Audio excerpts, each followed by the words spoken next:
For the first time ever, scientists have taught an algorithm to translate thoughts into recognizable speech. Yeah, researchers at Columbia University and Hofstra Northwell School of Medicine have made human thoughts audible.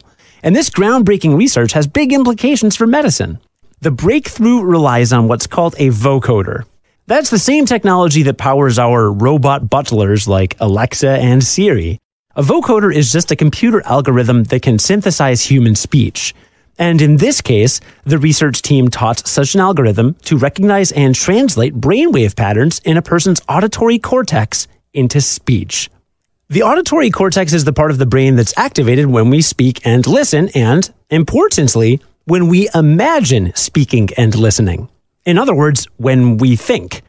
I'm oversimplifying this a little since the definition of thought is actually an open philosophical question, but in the context of this study, I'm talking about what's called inner speech, or language we've actively called to mind. So like, your brain can picture a sunflower, but that's not the type of verbal thought this study was focused on. For the researchers to teach the vocoder how to translate verbal thoughts, they used brain scans that were taken during routine brain surgeries on epileptic patients. They tracked the activity in the auditory cortex of those patients while they listened to various people read sentences out loud. Over time, the scans taught the vocoder to match neural activity to simplify speech. So far, it can quote-unquote read the numbers 0 through 9 from brain activity alone.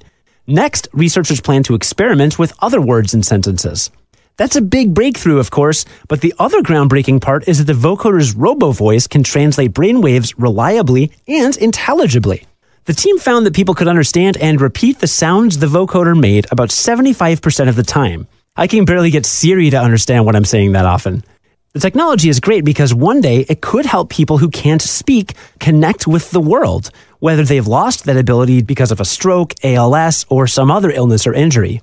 The research is still in the early stages, but someday, this vocoder technology could be built into an implant that could help patients communicate just by thinking. And ideally, it would only translate thoughts on command. Because if you think online privacy is hard to keep right now, imagine if you had a device that could literally translate your thoughts. Could be trouble. Really hoping they focus hard on that whole on-command part.